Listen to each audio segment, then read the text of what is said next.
नमस्कार, मैं हूं सान्याराज पांडे और आप देख रहे हैं बिहार संवाददाता। जिस तरीके से बीजेपी ने 4 राज्यों में जीत प्राप्त कर ली है, इस पर लोक जनशक्ति पार्टी रामविलास के अध्यक्ष चिराग पासवान ने मोदी जी और बीजेपी पार्टी के लोगों को ढेरों बधाइयां दी हैं और साथ ही कह रहे हैं कि आज सभी को मुंहतोड़ जवाब मिल गया है जो कि सनातन विरोधी हैं। चलिए आपको सुनवाते हैं कि चिराग पासवान ने क्या कुछ कहा है। आज है विभिन्न राज्यों के चुनाव परिणामों में भारतीय जनता पार्टी को मिली प्रचंड जीत पर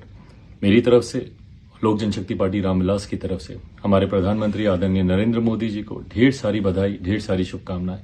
यकीनन ये हमारे प्रधानमंत्री जी के कुशल नेतृत्व का, भारतीय जनता पार्टी के राष्ट्रीय अध्यक्ष, हमारे केंद्रीय गृह मंत्री आदरणीय अमित शाह जी और इन विभिन्न राज्यों में जहां जहां पे भी भारतीय जनता पार्टी की जीत हुई, उनके तमाम वरिष्ठ नेताओं की अथक मेहनत का ही परिणाम है कि इन राज्यों में पार्टी को, भारतीय जनता पार्टी को इतनी बड़ी जीत मिली। साथ ही में जो विपक्षी दलों का गठबंधन जो अपनी एकता दिखाने का प्रयास कर रहा था, उनकी दलित विरोधी सोच, उनकी महिला विरोधी सोच और उनकी सनातन विरोधी सोच को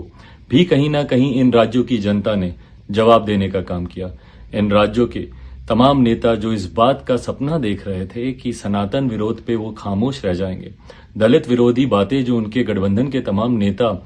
आए दिन करते रहते हैं, उन पर उनकी खामोशी का शायद जनता जवाब नहीं देगी। ये तमाम राज्यों के परिणामों ने दिखा दिया कि हमारे प्रधानमंत्री आदरणीय नरेंद्र मोदी जी जो एक समावेशी राजनीति करते हैं और सबको साथ लेकर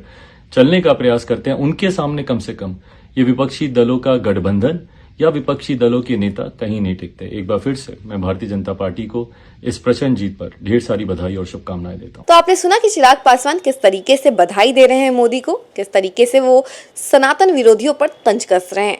ऐसी ही तमाम खबरों के लिए देखते रहिए बिहार संवाददाता।